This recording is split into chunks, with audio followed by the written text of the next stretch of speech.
नमस्कार, मी श्वेता. आपण पाहताय झी 24 तास आणि झी 24 तासच्याच हॅलो 24 तास या कार्यक्रमात आपल्या सगळ्यांचं मनापासून स्वागत आहे. आपल्या प्रत्येकाला ना आपल्या मागच्या जन्मात नेमकं काय झालं असेल, आपल्या भविष्यात नेमकं काय होणार, या सगळ्या गोष्टींची फार उत्सुकता असते. मात्र हे जाणून कसं घ्यायचं बरं? ॲस्ट्रॉलॉजीच्या माध्यमातून आपल्या या सगळ्या प्रश्नांची उत्तरं खरं तर मिळू शकतात आणि याच विषयी म्हणजे तुमच्या पुनर्जन्माविषयी, तुमच्या भविष्याविषयी आणि अर्थात वर्तमानाविषयी सुद्धा आज आपण चर्चा करणार आहोत. आणि या खास विषयावर आपल्याशी बोलण्यासाठी, आपल्याला मार्गदर्शन करण्यासाठी आज आपल्यासोबत आहेत सुप्रसिद्ध राजज्योतिषांत्रिक श्री माधव गुरुजी. चला सगळ्यात आधी आपण त्यांचं स्वागत करूयात.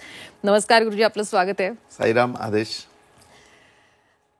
तर आपल्या सगळ्यांना खूप उत्सुकता लागली असेलच आजच्या विषयाबाबत. मात्र त्याआधी गुरुजींची ओळख मी आपल्याला सगळ्यांना करून देऊ इच्छिते. सुप्रसिद्ध राजज्योतिषांत्रिक श्री माधव गुरुजी यांची प्रतिभा ॲस्ट्रॉलॉजी रिसर्च सेंटर ही संस्था आहे. प्रतिभा ॲस्ट्रॉलॉजी रिसर्च सेंटर ही वैज्ञानिक दृष्टिकोनातून ज्योतिषशास्त्रांचं मार्गदर्शन करणारी संस्था आहे. ॲडव्होकेट श्री माधव गुरुजी या संस्थेचे संस्थापक आहेत. श्री माधव गुरुजी यांनी शुक्राचार्य ॲस्ट्रॉलॉजी सेंटर दिल्ली मार्फत ज्योतिषशास्त्रांचा विविध शाखांचा तब्बल 16 वर्षांचा अभ्यासक्रम पूर्ण करून राजज्योतिषांत्रिक ही पदवी संपादित केलेली आहे. गेल्या 19 वर्षांपासून प्रतिभा ॲस्ट्रॉलॉजीच्या माध्यमातून श्री माधव गुरुजी यांनी हजारो कुटुंबांना मार्गदर्शन सुद्धा केलंय.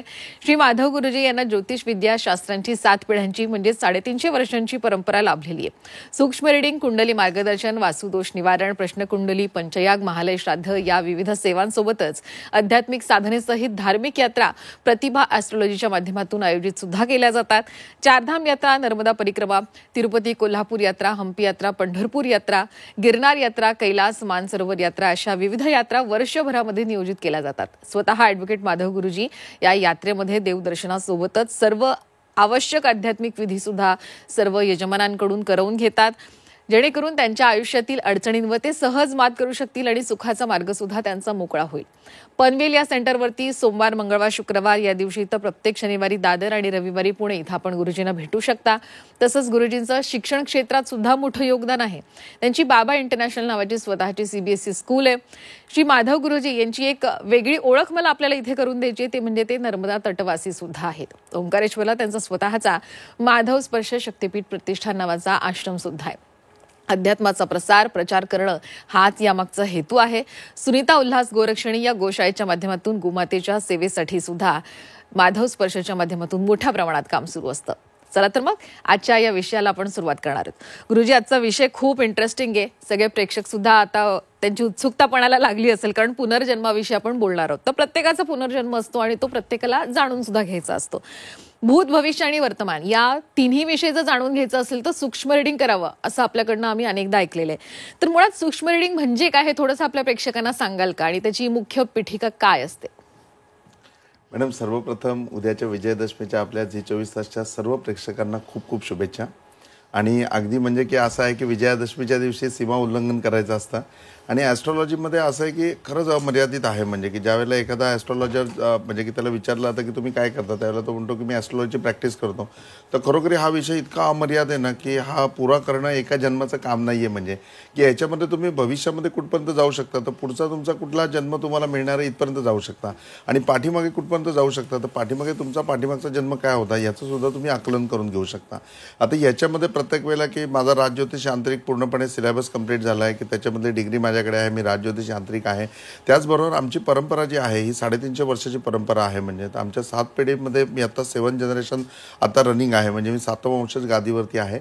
आणि असं असताना आमची जी सूक्ष्मसिद्धी आहे, म्हणजे की आमच्या ह्याच्यामध्ये जी प्रत्येकाला एक कालांतराने परंपरेने प्राप्त होते, की एखादी विशिष्ट शैली असते, गायनामध्ये विशिष्ट एखादा याग असतो, एक विशिष्ट प्रकारचा राग असतो. तसा राग जसा अवगत होतो तसं ॲस्ट्रॉलॉजीमध्ये सुद्धा वेगवेगळ्या सिद्धी आहेत. त्याच्यामध्ये सूक्ष्मसिद्धी, की सूक्ष्मसिद्धी म्हणजे एकदम बारीकपणे की एखाद्या ग्रहाचं जे आहे की त्याचे जे आत्ताच्या याच्यामध्ये आपण सिग्निफिकेटर वापरतो याच्या पलीकडे जाऊन आमच्या पूर्वजांनी जे संशोधन केलं किंवा त्यांनी जो माहितीक्रम उपलब्ध करून ठेवला ती सिद्धी म्हणजे, तर ती सिद्धी म्हणजे सूक्ष्म ज्योतिष. त्या सूक्ष्म ज्योतिषच्या माध्यमातून आपण हे बघू शकतो की हा पाठीमागच्या जन्मी काय होता. आणि जसं आपण पहिल्या वाक्यातच म्हणजे प्रश्नाच्या म्हटलं की प्रत्येकाला पाठीमागच्या जन्माबद्दल क्युरिओसिटी असते. प्रत्येकाला असं वाटत असतं की अरे पाठीमागच्या जन्मामध्ये नक्की कुठे होतो, मी पाठीमागच्या जन्मामध्ये काय होतो. आणि माझ्याबरोबर काय घडलेलं होतं किंवा माझ्यातून कुठल्या प्रकारचं कर्म घडलेलं होतं, मी कोण होतो, राजा होतो का, मी काय होतो. आणि त्या प्रकारे प्रत्येकजण आपण आयुष्यामध्ये वावरत असताना कुठेतरी आपल्या सुप्त मनामध्ये हे स्ट्राईक असतं की आपला पाठीमागचा जन्म होता आणि आपल्याला त्याबद्दल आपण शोधण्याचा किंवा त्याबद्दल जाणून घेण्याचा प्रयत्न करत असतो. याच्या व्यतिरिक्त कित्येक वेळा आपल्या वैयक्तिक जीवनामध्ये असं घडत असतं की काही ना काही समस्या आपल्याला येत असतात आणि त्या समस्या एकाच प्रकारच्या असतात आणि वारंवार येत असतात किंवा वारंवार समस्या येत असतात, पण त्याचा प्रकार एकच असतो. आणि मग त्यावेळेला प्रश्न पडतो की अरे मी सगळं व्यवस्थित करतो, माझं सगळं चांगलं आहे, आणि असं असताना माझ्याच बाबतीत असं का होतं, मी जसं प्रत्येक वेळेला कुणाचं काय घोडं मारलंय, आणि त्याचं आपल्याला म्हणजे की उत्तर मिळत नाही. आणि त्यामुळे आपण असमाधानी राहतो, मन आपलं अशांत राहतं आणि त्या गोष्टीची प्रश्नाची काही उत्तरही अनुत्तरितच राहतात. याच्या व्यतिरिक्त कितीतरी वेळेला असं होतं की एखाद्या ठिकाणी आपण जातो, म्हणजे माझं स्वतःचं की मला स्वतःला कोल्हापूरच्या मंदिरामध्ये गेल्यानंतर असं वाटतं महालक्ष्मीच्या की मी अनंत वेळा इथे आलेलो आहे म्हणजे. आणि प्रत्येक वेळेला मी त्या मंदिरामध्ये ते सगळे साक्षी पुरावे शोधत असतो. आणि कित्येक जणांच्या बाबतीत असं होतं की एखाद्या जागेवरती गेल्यानंतर ती जागा खूप हवीहवीशी वाटते की अरे या जागेवरती आपण कधीतरी आलोय, आपली ही ओळखीची जागा आहे, पण आपण ह्या आयुष्यामध्ये आपल्या माहितीप्रमाणे आपण पहिल्यांदा त्या जागेमध्ये आलो असतो. आणि मग आपला प्रश्न पडतो की अरे असं मला एवढं हॅबिच्युअल का वाटतं या जागेमध्ये आल्यानंतर. कितीतरी लोक जीवनामध्ये असे येतात की जे लोक भेटल्यानंतर असं वाटतं की यांचा संवाद वारंवार घडावा, त्यांचा संवाद, त्यांची ती वाक्य, त्यांचे ते शब्द ऐकल्यानंतर असं वाटतं की नाही हे आपल्याला ओळखीचं आहे किंवा ह्या व्यक्तिमत्वाला आपण आज नाही भेटलेलो, याच्या अगोदरही भेटलोय. म्हणजे कित्येक वेळेला आपण असं बोलून पण दाखवतोय त्याचा आणि माझा ना काहीतरी पुनर्जन्माचा संबंध आहे, आमचे काही ना काही ऋणानुबंध आहेत, परंतु ते नक्की ऋणानुबंध काय आहेत ते आपल्याला क्लिक होत नाही. आणि अशा असंख्य प्रश्न घेऊन आपण आयुष्यामध्ये जगत असतो. असंख्य असे प्रसंग असतात की ज्या प्रसंग आपल्या अनुत्तरित राहिलेले असतात, त्याची इन्फॉर्मेशन आपल्याला नसते. आणि एक्झॅक्टली ह्या सगळं जे आपल्याकडे अनुत्तरित आहे, या सगळ्या अनुत्तरिताचं उत्तर काय असेल तर ते उत्तर म्हणजे सूक्ष्म रेटिंग. म्हणजे ज्यावेळेला तुम्ही सूक्ष्म रेटिंगमध्ये याल तर पत्रिकेमध्ये प्रत्येक ग्रहांचे वेगवेगळे होणारे कोण, त्याच्यामध्ये प्रत्येकाचे सिग्निफिकेटर किंवा त्यांच्याबद्दल त्यांनी प्राचीन माहिती काय मिळू शकते किंवा त्यांच्याबद्दल आधीची माहिती काय मिळू शकते, या सगळ्या गोष्टीचा डिटेल अभ्यास करून आपल्याला सूक्ष्म रेटिंग पूर्णपणे करता येतं. की ज्या सूक्ष्म रेटिंगपर्यंत आपण भूतकाळामध्ये इतकं मागे जाऊ शकतो. म्हणजे जो तुम्ही परफेक्ट शब्द वापरला की भूत भविष्य वर्तमान, तर भूत भविष्य वर्तमान की वर्तमानामध्ये याच्या जीवनात काय चाललंय, भविष्यात याच्या जीवनामध्ये काय होणार आहे, या दोन्ही गोष्टीचं आकलन करायचं असेल तर त्याचा भूतकाळ समजणं खूप गरजेचं आहे. म्हणजे आणि कित्येक वेळेला असं होतं की आपल्याला प्रश्न पडतो की आपण काय कोणाचं घोडं मारलंय, माझ्याच आयुष्यात असं का होतंय, आणि त्या सगळ्या प्रश्नाचं उत्तर असतं ते म्हणजे आपलं कर्म असतं. आपण नेहमी भविष्य सांगताना किंवा प्रत्येक कार्यक्रमामध्ये मी आवर्जून सांगतो की कर्माच्या सिद्धांतानुसार तुमचं भविष्य आहे. तुम्ही जे कर्म करून आलात ना त्या कर्माचं फळच तुम्हाला उपभोगायला मिळते. मग ते चांगलं असेल तर ते चांगलं उपभोगायला मिळते आणि वाईट असेल तर वाईट उपभोगायला मिळते.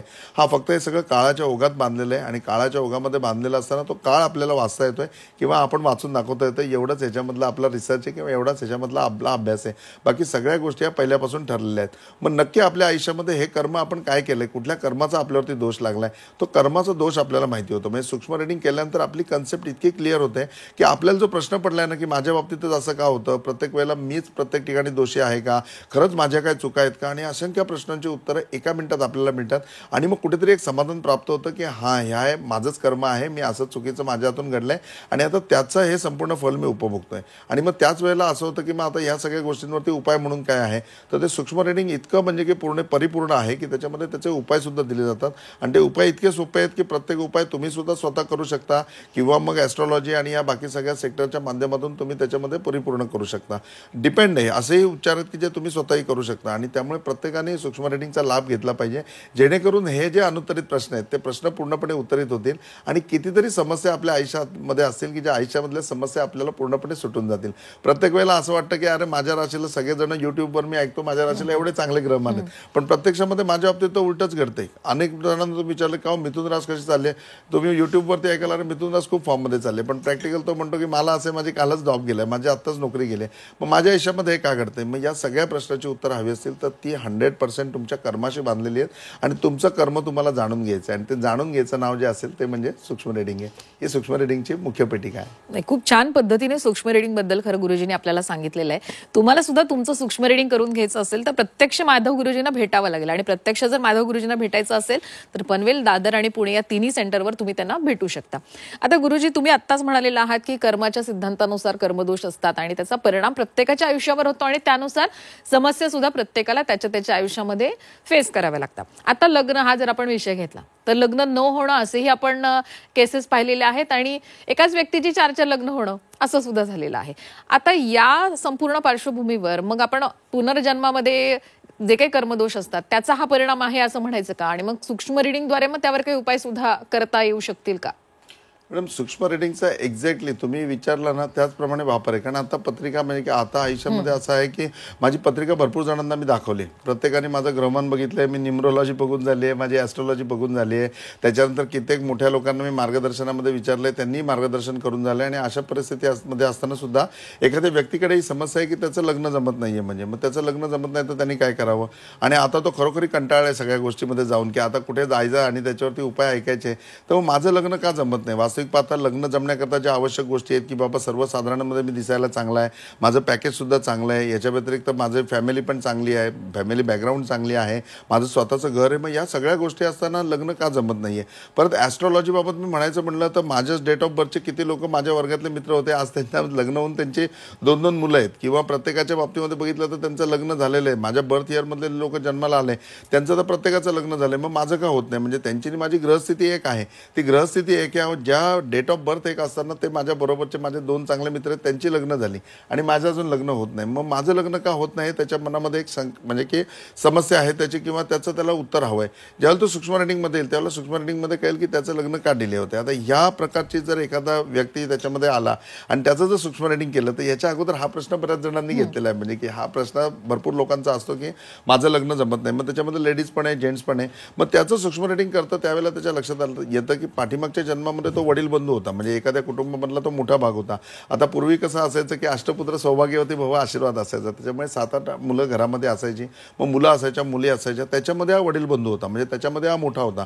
त्यामुळे बाकीच्यांच्या लग्नाची जबाबदारी याच्यावरती होती. आणि ज्या वेळेला यांनी स्वतःचं लग्न झालं, स्वतःचा सगळा संसार चालू आला, त्याच्यानंतर याच्या बहिणींची, भावाची लग्न यांनी वेळच्या वेळी करायला पाहिजे होती. पण ह्या गोष्टीकडे त्यांनी दुर्लक्ष केलं. पुढे त्याचे वडील एक्सपायर झाले, त्याच्यावर संपूर्ण जबाबदारी आली. ती जबाबदारी असताना, परिस्थिती सदन असताना, सगळं असताना सुद्धा यांनी भावा बहिणींच्या लग्नामध्ये डिले केला. आणि शेवटी त्यांचं उपर वय निघून गेलं. म्हणजे ज्यावेळेला एक त्यांचा कुमारिका अवस्था सोडून ज्यावेळेला ते तरुण होते ते वय निघून गेलं. आणि मग 30च्या पुढे त्यांनी आपल्याला त्याला जमतील, त्याला आवडतील किंवा जिथे त्याचे पैसे कमी खर्च होतील त्या ठिकाणी त्यांची लग्न करून दिली. आता लग्न करून दिली हा कार्यभाग त्यांनी पार पाडला. परंतु ते करण्याकरता त्यांनी जो डिले लावलाय तो डिलेचा त्याच्यावरती कर्मदोष आहे. याच्या व्यतिरिक्त दुसरा कर्मदोष पुढे जाऊन हा आहे की त्यांच्या मनाप्रमाणे झालं नाही. आज त्यांना जो वर मिळाला किंवा त्यांना जी वधू मिळाली त्याच्यामध्ये ते समाधानी नव्हते. म्हणजे ते दोष सुद्धा 100% याच्याकडे येणार. पुढे जाऊन या जन्मामध्ये याचं लग्न तर होणार नाहीच किंवा लग्नामध्ये उशीर होईल. आणि लग्न झालंच तर मग त्याच्यामध्ये अशा प्रकारची बाधा निर्माण होईल. मग तेव्हा त्याला कळतं की आपलं कर्म आहे आणि या कर्मामुळे उशीर होतोय. आणि मग ते ज्यावेळेला पटतं त्याच्या वेळेला त्याला ते सगळ्या गोष्टी मान्य होतात की असं असं होतं. आता प्रत्येक वेळेला प्रत्येकाच्या जन्मामध्ये असंच झालं असेल नाही, ती घटना थोडी वेगळी झाली असेल. हाच प्रश्न घेऊन पत्रिका घेऊन दुसरी व्यक्ती येते आणि त्याचं सूक्ष्म रेटिंग आपण करतो. तर त्याच्या सूक्ष्म रेटिंगमध्ये होतं की ह्याच्या मित्राच्या घरामध्ये याची खूप एन्फोर्समेंट होती. म्हणजे त्याला खूप मानत होते. आणि त्या मित्राची एक बहीण होती ज्या बहिणीचं लग्न करायचं होतं. तर याच्या म्हणजे आप्तेष्टांपैकी ह्याच्या कुटुंबामध्ये ते करून घ्यायचं किंवा ह्याच्या कुठल्या मित्राला ते करून घ्यायचं, ह्याच्याकरता ह्यांनी त्या मुलीचं लग्न पूर्णपणे म्हणजे की लेट केलं की नाही या वर्षी नका करू असं आहे, त्या वर्षी नका करू तसं आहे. आणि विद्याळ काय ना काय करायचं याची इतकी इन्फॉर्मेशन होती की ते लोक मानत राहिले. आणि 5 वर्षानंतर ह्याला ज्या वेळेला अपेक्षित होतं की या घरामध्ये हिचं लग्न करावं त्या मुलांनी दुसरीकडेच लग्न केलं. आज 5 वर्ष ती मुलगी उगाचच रखडली. मग ती रखडली, पुढे तिचं लग्न झालं, त्या लोकांनी केलं, तिचं खूप चांगलं झालं. पण 5 वर्ष रखडल्यामुळे तिचे जे श्राप होते ते याला पूर्णपणे लागले. या जन्मामध्ये याचं लग्न लेट होत आहे. आता दुसरा प्रश्न तुम्ही विचारला की एखाद्याची 3 लग्न 4 लग्न झाली आणि मग 3 लग्न झालेत आणि मग आता असं राहतं की 3 लग्न झाल्याच्या नंतर माणसाचा हुरूपच निघून जातो. तो काय भातुकलीचा खेळ नाही. आज 3 लग्नामध्ये बॅक आल्यानंतर त्या माणसाची मनस्थिती किती खराब होईल. म्हणजे त्यावेळेला 4थं लग्न करायचं की नाही. आज त्याचं वय असं आहे की ज्या वयामध्ये खरोखर तो 36 आणि 40 मध्ये आहे. आज पुढचं अख्खं जीवन काढायचं. सगळेजण समाजामध्ये सांगतात बाबा तू लग्न कर.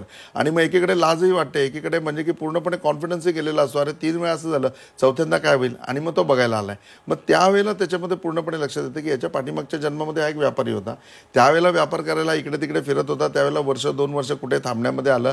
तिथे याच्या आयुष्यामध्ये कोण मुलगी आली, तिला यांनी कमिटमेंट केलं लग्नाचं तिच्याबरोबर. म्हणजे की अगदी आत्ताच्या लिव्ह रिलेशनशिप सारखे राहत होते. आणि नंतर हा तिकडनं निघून गेला, परत तिच्या आयुष्यामध्ये कॉन्टॅक्टमध्ये झाला नाही. असं 2 ते 3 ठिकाणी झालं. आणि 4थ्या ठिकाणी त्यांनी विवाह केला आणि तिथे तो सेटल झाला. परंतु या तिघांच्या आयुष्यामध्ये अगोदर काय झालं तर त्या तिघीमधले एकीने वाट बघून आत्महत्या केली. दुसरी जी आहे तिच्या मनावरती पूर्णपणे परिणाम झाला, ती मनोरुग्ण झाली. आणि तिसरीच्या बाबतीमध्ये तिचं लग्न झालं, परंतु लग्न झाल्यानंतर सुद्धा ती व्यवस्थित संसार नाही करू शकली, ती याच्यामध्ये अडकलेलीच होती. त्यामुळे तिलाही संसाराचं पूर्ण सुख मिळालं नाही. कालांतराने या तिन्हीचे श्राप याच्या बोकांडी येऊन बसले. आता ह्या जन्मामध्ये त्या तिन्हींबरोबर याची लग्न होणारच आहे. मग त्याबरोबर पहिलीचं लग्न झालं, तिचं काही ना काही कारणाने तिने आत्महत्या केली, डेथ झालं, याप्रमाणे झालं. दुसरी मुलीचं लग्न झालं, तिच्यामध्ये ती वेडसर निघाली म्हणून ती गेली. आणि तिसरं होतं तिचं ऑलरेडी दुसरं काहीतरी अफेअर होतं म्हणून ती पळून गेली. लोकांचं एक लग्न होत नाही, याची 35मध्ये 3 लग्न झाली, पण तिन्ही विवाह अयशस्वी झाले. आणि मग चौथं लग्न करायचं की नाही आणि खरोखर याच्या आयुष्यात का होतं तेव्हा हे सूक्ष्म रिडिंग करायला आले. त्यावेळेला हे सगळं त्याच्यामध्ये वाचण्यामध्ये आलं. आता अशीच एखादी मुलीची पत्रिका येईल, मुलीची पत्रिका येईल, त्याच्यामध्ये असं होतं की बाबा ही पाठीमागच्या जन्मामध्ये आर्टिस्ट होती, म्हणजे ही मोठी डान्सर होती किंवा ही गायक होती मोठी, आणि त्याच्यामुळे मोठ्या मोठ्या कुटुंबामध्ये यांची ओळख होती. तिथे 2-3 मुलांबरोबर हिची पूर्ण लग्नाकरता कमिटमेंट होती, चांगला विश्वास होता आणि तिघही जण हिच्या प्रेमामध्ये होते. ही तिघांबरोबरही पूर्णपणे प्रेमामध्ये होती आणि तिने तिघांनाही लग्नाचं कमिटमेंट केलं. तिच्या लाईफमध्ये चौथी कोणतरी व्यक्ती आली जी आउट ऑफ इंडिया, म्हणजे की आउट ऑफ याच्यामधली होती, NRI होती किंवा दुसऱ्या स्टेटमधली होती, आणि तिच्याबरोबर लग्न करून ती निघून गेली. तो तिला आवडला आणि त्याच्याबरोबर लग्न करून ती निघून गेली. तेव्हा या तिघांना कळलं की अरे ती लग्न होऊन गेली. त्याच्या वेळेला यांच्या संसारामधलं लक्षच उडालं. त्याच्या पुढे पुन्हा सेम कंडिशन आहे की एकाने त्यांनी विवाह केला नाही, दुसरा आहे तो मनोरुग्ण झाला, आणि तिसऱ्याच्या याच्यामध्ये विवाह करून त्याचा विवाह टिकला नाही, म्हणजे की त्याच्यामध्ये काही कालावधीनंतर त्यांची फारकत झाली किंवा डिवोर्स झाला. आता या तिघांचेही जे लग्नाच्या बाबतीतले दोष आहेत ह्या व्यक्तीमुळे त्यांचं मॅरेज लाईफ डिस्टर्ब झाले.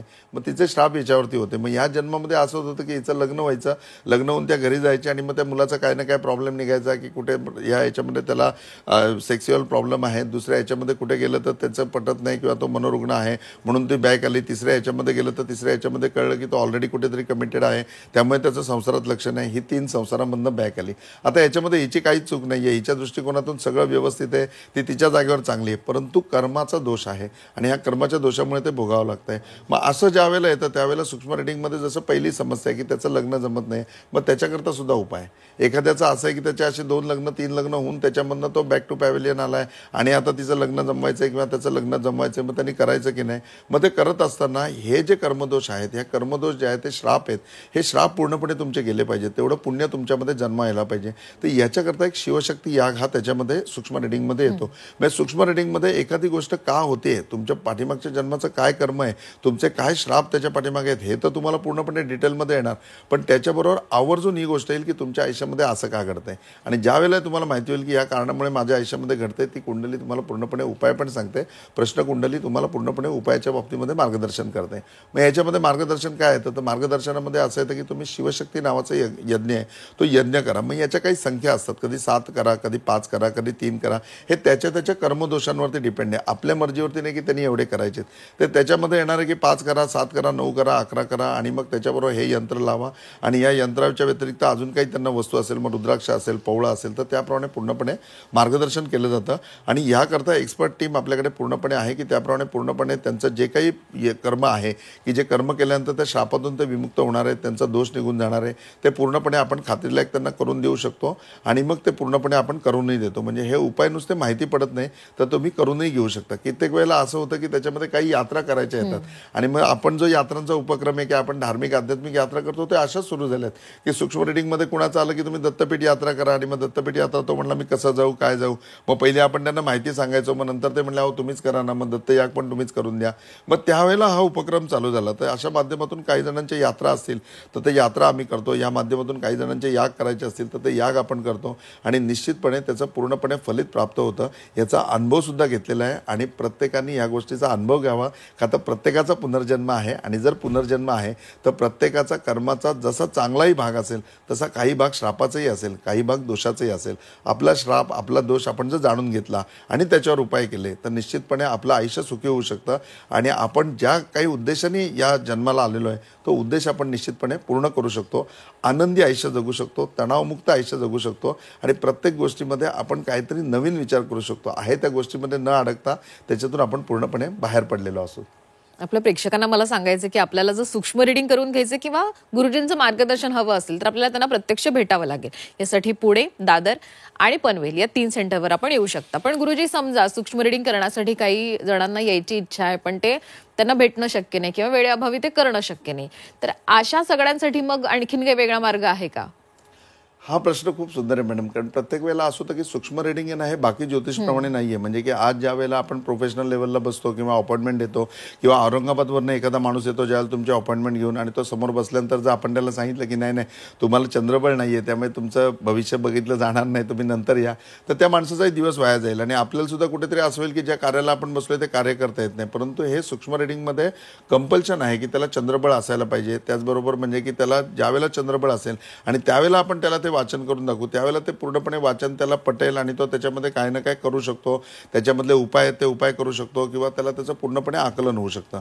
परंतु जर त्याला चंद्रबळ नसेल तर मग अशा प्रकारची समस्या त्याच्यामध्ये येऊ शकते. याच्या व्यतिरिक्त दुसरा प्रॉब्लेम असाही होतो की प्रत्येक वेळेला असं होतं की सूक्ष्म रिडिंगमध्ये लागणारा कालावधी हा जास्त आहे आणि रेग्युलर तुम्ही बघाल तर आपल्याकडे लोकांचा फ्लो पण तेवढा असतो. म्हणजे तर मग कधी कधी आम्हालाही पॉसिबल होत नाही की त्या माणसाला तेवढा वेळ देणं. आणि ते सूक्ष्म रिडिंग इतकं आहे की त्याच्यामध्ये कधी कुणाचे 4 अध्याय येतात, कुणाचे 3 अध्याय येतात, कुणाचे 2 अध्याय येतात. मग ते सगळं पूर्ण वाचून दाखवावं लागतं. म्हणजे एकदा वाचायला सुरुवात केली की आपण आपल्या मर्जीने नाही थांबवू शकत.